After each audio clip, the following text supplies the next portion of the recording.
بسم الله الرحمن الرحيم. ياسين والقرآن الحكيم إنك لمن المرسلين على صراط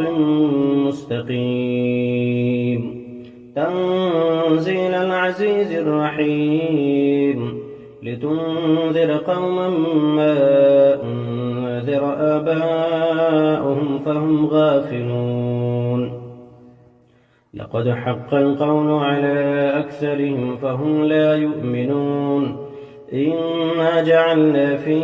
أعناقهم أغلالا فهي إلى الأذقان فهم مقمحون وجعلنا من بين أيديهم سدا ومن خلفهم سدا فأغشيناهم فهم لا يبصرون وسواء عليهم أأنذرتهم أم لم تنذرهم لا يؤمنون إنما تنذر من اتبع الذكر وخشي الرحمن بالغيب فبشره بمغفرة وأجر كريم إنا نحن نحيي الموتى ونكتب ما قدموا وآثارهم وكل شيء أحصيناه في إمام مبين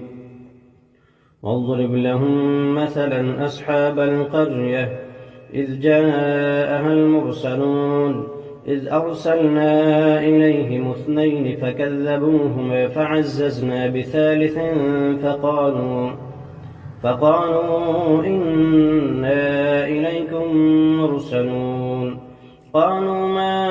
أنتم إلا بشر مثلنا وما أنزل الرحمن من شيء إن أنتم إلا تكذبون قالوا ربنا يعلم إنا إليكم لمرسلون وما علينا إلا البلاغ المبين قالوا إنا تطيرنا بكم لئن لم تنتهوا لنرجمنكم وليمسنكم منا عذاب أليم قالوا طائركم معكم أئن ذكرتم بل أنتم قوم مسرفون وجاء من أقصى المدينة رجل يسعى قال يا قوم اتبعوا المرسلين اتبعوا من لا يسألكم أجرا وهم مهتدون وما لي لا أعبد الذي فطرني وإليه ترجعون أأتخذ من دونه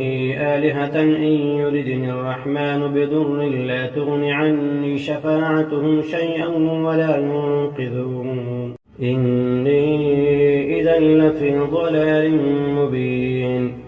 إني آمنت بربكم فاسمعون قيل ادخل الجنة قال يا ليت قومي يعلمون بما غفر لي ربي وجعلني من المكرمين وما أنزلنا على قومه من بعده من جند من السماء وما كنا منزلين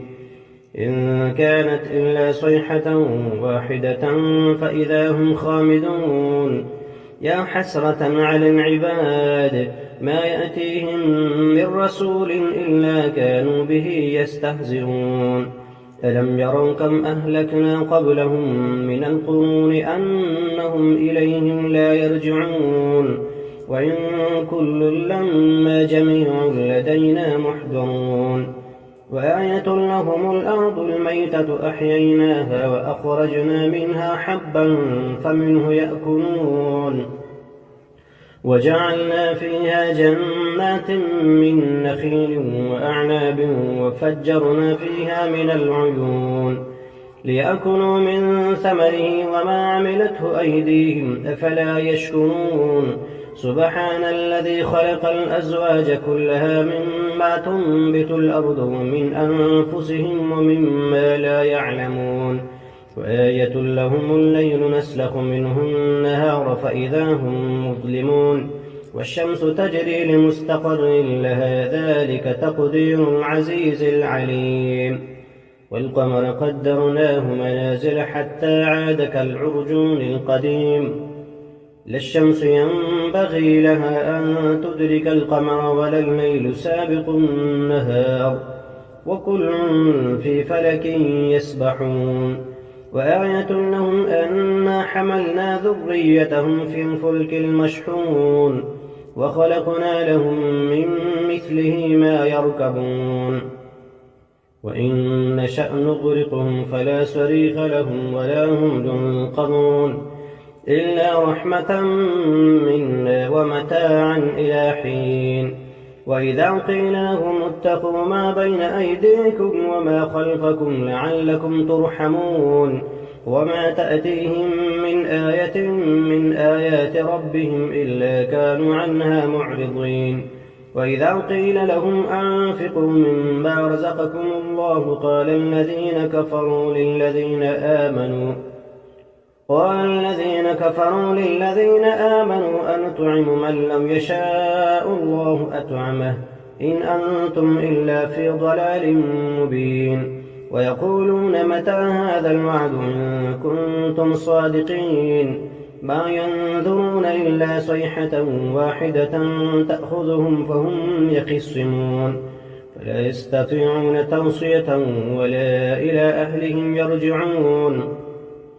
ونفخ في الصور فإذا هم من الأجداث إلى ربهم ينسلون قالوا يا ويلنا من بعثنا من مرقدنا هذا ما وعد الرحمن وصدق المرسلون إن كانت إلا صيحة واحدة فإذا هم جميع لدينا محضرون فاليوم لا تظلم نفس شيئا ولا تجزون إلا ما كنتم تعملون إن أصحاب الجنة اليوم في شغل فاكهون هم وأزواجهم في ظلال على الأرائك متكئون لهم فيها فاكهة ولهم ما يدعون سلام قولا من رب رحيم وامتازوا اليوم أيها المجرمون ألم أعهد إليكم يا بني آدم ألا تعبدوا الشيطان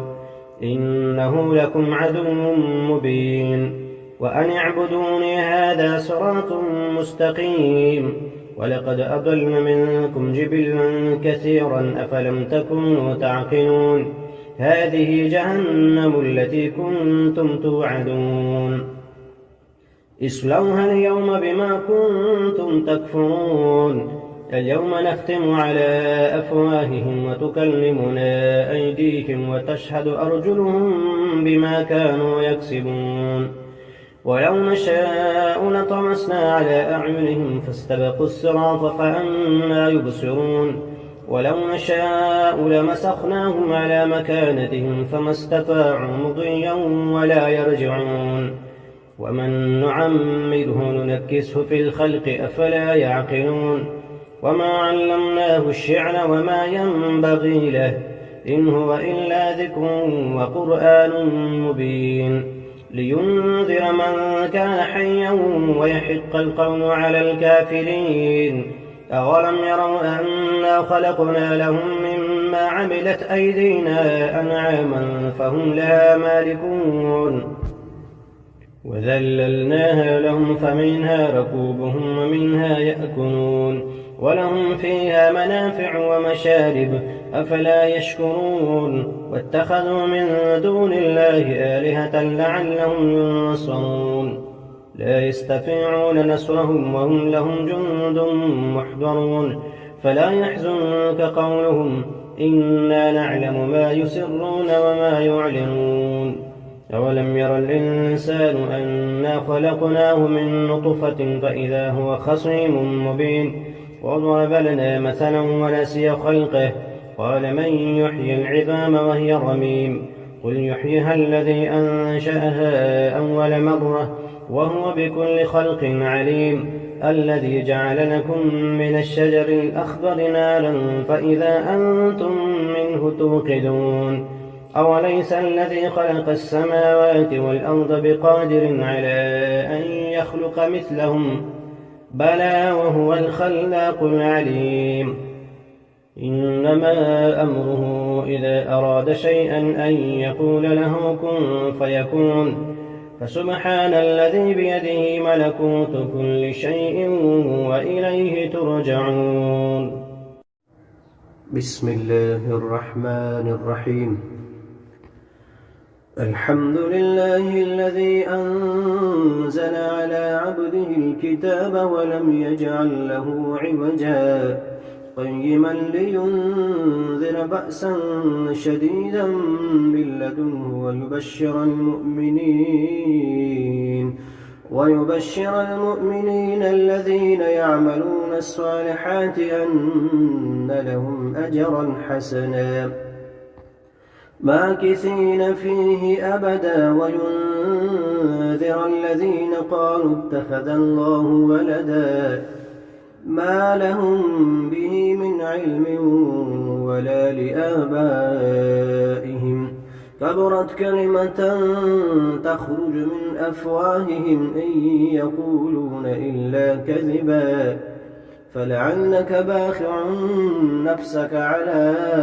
آثارهم إن لم يؤمنوا بهذا الحديث أسفا إنا جعلنا ما على الأرض زينة لها لنبلوهم أيهم أحسن عملا وإنا لجاعلون ما عليها صعيدا جرزا أم حسبت أن أصحاب الكهف والرقيم كانوا من آياتنا عجبا إذ أوى الفتية إلى الكهف فقالوا ربنا آتنا من لدنك رحمة وهيئ لنا من أمرنا رشدا فضربنا على آذانهم في الكهف سنين عددا ثم بعثناهم لنعلم أي الحزبين أحصى لما لبثوا أمدا نحن نقص عليك نبأهم بالحق إنهم فتية آمنوا بربهم وزدناهم هدى وربطنا على قلوبهم إذ قاموا فقالوا ربنا رب السماوات والأرض لن ندعو من دونه إلها لقد قلنا إذا شططا هؤلاء قوم اتخذوا من دونه آلهة لولا يأتون عليهم بسلطان بين فمن أظلم ممن افترى على الله كذبا وإذ اعتزلتموهم وما يعبدون إلا الله فأووا إلى الكهف ينشر لكم ربكم من رحمته ويهيئ لكم من أمركم مرفقا وترى الشمس إذا طلعت تزاور عن كهفهم ذات اليمين وإذا غربت تقرضهم ذات الشمال وهم في فجوة منه ذلك من آيات الله من يهد الله فهو المهتد ومن يضلل فلن تجد له وليا مرشدا وتحسبهم أيقاظا وهم رقود ونقلبهم ذات اليمين وذات الشمال وكلبهم باسط ذراعيه بالوصيد لو اطلعت عليهم لوليت منهم فرارا ولملئت منهم رعبا وكذلك بعثناهم ليتساءلوا بينهم قال قائل منهم كم لبثتم قالوا لبثنا يوما أو بعض يوم قالوا ربكم أعلم بما لبثتم فابعثوا أحدكم بورقكم هذه إلى المدينة فلينظر أيها أزكى طعاما فليأتكم برزق منه وليتلطف فلا يشعرن بكم أحدا إنهم إن يظهروا عليكم يرجموكم أو يعيدوكم في ملتهم ولن تفلحوا إذا أبدا وكذلك أعثرنا عليهم ليعلموا أن وعد الله حق وأن الساعة لا ريب فيها إذ يتنازعون بينهم أمرهم فقالوا بنوا عليهم بنيانا ربهم أعلم بهم قال الذين غلبوا على أمرهم لنتخذن عليهم مسجدا سيقولون ثلاثة رابعهم كلبهم ويقولون خمسة سادسهم كلبهم رجما بالغيب ويقولون سبعة وثامنهم كلبهم قل ربي أعلم بعدتهم ما يعلمهم إلا قليل فلا تمار فيهم إلا مراء ظاهرا ولا تستفت فيهم منهم أحدا ولا تقولن لشيء إني فاعل ذلك غدا إلا أن يشاء الله واذكر ربك إذا نسيت وقل عسى أن يهديني ربي لأقرب من هذا رشدا ولبثوا في كهفهم 300 سنين وازدادوا 9 قل الله أعلم بما لبثوا له غيب السماوات والأرض أبصر به وأسمع ما لهم من لدونه من ولي ولا يشرك في حكمه أحدا واتل ما أوحي إليك من كتاب ربك لا مبدل لكلماته ولن تجد من دونه ملتحدا واصبر نفسك مع الذين يدعون ربهم بالغداة والعشي يريدون وجهه ولا تعد عيناك عنهم تريد زينة الحياة الدنيا ولا تطع من أغفلنا قلبه عن ذكرنا واتبع هواه وكان أمره فرطا وقل الحق من ربكم فمن شاء فليؤمن ومن شاء فليكفر إنا أعتدنا للظالمين نارا أحاط بهم سرادقها وإن يستغيثوا يغاثوا بماء كالمهل يشوي الوجوه بئس الشراب وساءت مرتفقا إن الذين آمنوا وعملوا الصالحات إنا لا نضيع أجر من أحسن عملا أولئك لهم جنات عدن تجري من تحتهم الأنهار يحلون فيها من أسابر من ذهب ويلبسون ثيابا خضرا من سندس واستبرق متكئين فيها على الأرائك نعم الثواب وحسنت مرتفقا واضرب لهم مثلا رجلين جعلنا لأحدهما جنتين من أعناب وحففناهما بنخل وجعلنا بينهما زرعا كلتا الجنتين آتت أكلها ولم تظلم منه شيئا وفجرنا خلالهما نهرا وكان له ثمر فقال لصاحبه وهو يحاوره أنا أكثر منك مالا وأعز نفرا ودخل جنته وهو ظالم لنفسه قال ما أظن أن تبيد هذه أبدا وما أظن الساعة قائمة ولئن رددت إلى ربي لأجدن خيرا منها منقلبا قال له صاحبه وهو يحاوره أكفرت بالذي خلقك من تراب ثم من نطفة ثم سواك رجلا لكن هو الله ربي ولا أشرك بربي أحدا ولولا إذ دخلت جنتك قلت ما شاء الله لا قوة إلا بالله إن ترني أنا أقل منك مالا وولدا فعسى ربي أن يؤتيني خيرا من جنتك ويرسل عليها حسبانا من السماء فتصبح صعيدا زلقا أو يصبح ماؤها غورا فلن تستطيع له طلبا وأحيط بثمره فأصبح يقلب كفيه على ما أنفق فيها وهي خابية على عروشها ويقول يا ليتني لم أشرك بربي أحدا ولم تكن له فئة ينصرونه من دون الله وما كان منتصرا هنالك الولاية لله الحق هو خير ثوابا وخير عقبا واضرب لهم مثل الحياة الدنيا كماء إن أنزلناه من السماء فاختلط به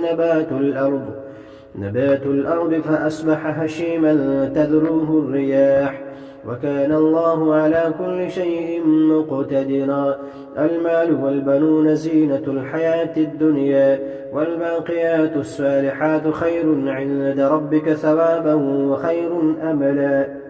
ويوم نسير الجبال وترى الأرض بارزة وحشرناهم فلم نغادر منهم أحدا وعرضوا على ربك صفا لقد جئتمونا كما خلقناكم أول مرة بل زعمتم أن لن نجعل لكم موعدا ووضع الكتاب فترى المجرمين مشفقين مما فيه ويقولون يا ويلتنا ما لهذا الكتاب لا يغادر صغيرة ولا كبيرة إلا أحصاها ووجدوا ما عملوا حاضرا ولا يظلم ربك أحدا وإذ قلنا للملائكة اسجدوا لآدم فسجدوا إلا إبليس كان من الجن ففسق عن أمر ربه أفتتخذونه وذريته أولياء من دوني وهم لكم عدو بئس للظالمين بدلا ما أشهدتم خلق السماوات والأرض ولا خلق أنفسهم وما كنت متخذ المضلين عضدا ويوم يقول نادوا شركائي الذين زعمتم فدعوهم ولم يستجيبوا لهم وجعلنا بينهم موبقا ورأى المجرمون النار فظنوا أنهم مواقعوها ولم يجدوا عنها مصرفا ولقد صرفنا في هذا القرآن للناس من كل مثل وكان الإنسان أكثر شيء جدلا وما منع الناس أن يؤمنوا إذ جاءهم الهدى ويستغفروا ربهم إلا أن تأتيهم سنة الأولين أو يأتيهم العذاب قبلا وما نرسل المرسلين إلا مبشرين ومنذرين ويجادل الذين كفروا بالباطل ليدحضوا به الحق واتخذوا آياتي وما أنذروا هزوا ومن أظلم ممن ذكر بآيات ربه فأعرض عنها ونسي ما قدمت يداه إنا جعلنا على قلوبهم أكنة أن يفقهوه وفي آذانهم وقرا وإن تدعهم إلى الهدى فلن يهتدوا إذا أبدا وربك الغفور ذو الرحمة لو يؤاخذهم بما كسبوا لعجل لهم العذاب بل لهم موعد لن يجدوا من دونه موئلا وتلك القرى أهلكناهم لما ظلموا وجعلنا لمهلكهم موعدا وإذ قال موسى لفتاه لا أبرح حتى أبلغ مجمع البحرين أو أمضي حقبا فلما بلغا مجمع بينهما نسيا حوتهما فاتخذ سبيله في البحر سربا فلما جاوزا قال لفتاه آتنا غداءنا لقد لقينا من سفرنا هذا نصبا قال أرأيت إذ أوينا إلى الصخرة فإني نسيت الحوت وما أنسانيه إلا الشيطان أن أذكره واتخذ سبيله في البحر عجبا قال ذلك ما كنا نبغي فارتد على آثارهما قصصا فوجدا عبدا من عبادنا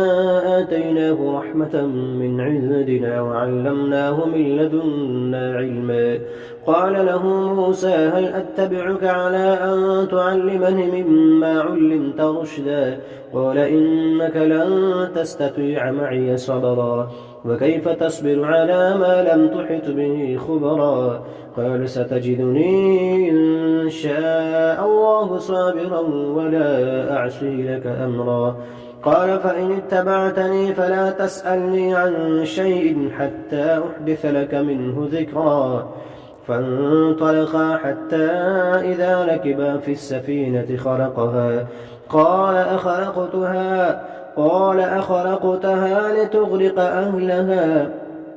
لقد جئت شيئا إمرا. قال ألم أقل إنك لن تستطيع معي صبرا؟ قال لا تؤاخذني بما نسيت ولا ترهقني من أمري عسرا. فانطلقا حتى إذا لقيا غلاما فقتله قال أقتلت نفسا زكية بغير نفس لقد جئت شيئا نكرا. قال ألم نقل لك إنك لن تستطيع معي صبرا؟ قال إن سألتك عن شيء بعدها فلا تصاحبني قد بلغت من لدني عذرا. فانطلقا حتى إذا أتيا أهل قرية استطعما أهلها فأبوا أن يضيفوهما فوجدا فيها جدارا يريد أن ينقض فأقامه. قال لو شئت لاتخذت عليه أجرا. قال هذا فراق بيني وبينك سأنبئك بتأويل ما لم تستطع عليه صبرا. أما السفينة فكانت لمساكين يعملون في البحر فأردت أن أعيبها وكان وراءهم ملك يأخذ كل سفينة غصبا. وأما الغلام فكان أبواه مؤمنين فخشينا أن يرهقهما طغيانا وكفرا فأردنا أن يبدلهما ربهما خيرا منه زكاة وأقرب رحما. وأما الجدار فكان لغلامين يتيمين في المدينة وكان تحته كنز لهما وكان أبوهما صالحا فأراد ربك أن يبلغا أشدهما ويستخرجا كنزهما رحمة من ربك وما فعلته عن أمري ذلك تأويل ما لم تستطع عليه صبرا. ويسألونك عن ذي القرنين قل سأتلو عليكم منه ذكرا. إنا مكنا له في الأرض وآتيناه من كل شيء سببا فأتبع سببا حتى إذا بلغ مغرب الشمس وجدها تغرب في عين حمئة ووجد عندها قوما. قلنا يا ذا القرنين إما أن تعذب وإما أن تتخذ فيهم حسنا. قال أما من ظلم فسوف نعذبه ثم يرد إلى ربه فيعذبه عذابا نكرا. وأما من آمن وعمل صالحا فله جزاء الحسنى وسنقول له من أمرنا يسرا. ثم أتبع سببا حتى إذا بلغ مطلع الشمس وجدها تطلع على قوم لم نجعل لهم من دونها سترا كذلك وقد أحطنا بما لديه خبرا. ثم أتبع سببا حتى إذا بلغ بين السدين وجد من دونهما قوما لا يكادون يفقهون قولا. قالوا يا ذا القرنين إن يأجوج ومأجوج مفسدون في الأرض فهل نجعل لك خرجا على أن تجعل بيننا وبينهم سدا؟ قال ما مكنني فيه ربي خير فأعينوني بقوة أجعل بينكم وبينهم ردما. آتوني زبر الحديد حتى إذا ساوى بين الصدفين قال انفخوا حتى إذا جعله نارا قال آتوني أفرغ عليه قطرا. فما استطاعوا أن يظهروه وما استطاعوا له نقبا. قال هذا رحمة من ربي فإذا جاء وعد ربي جعله دكا وكان وعد ربي حقا.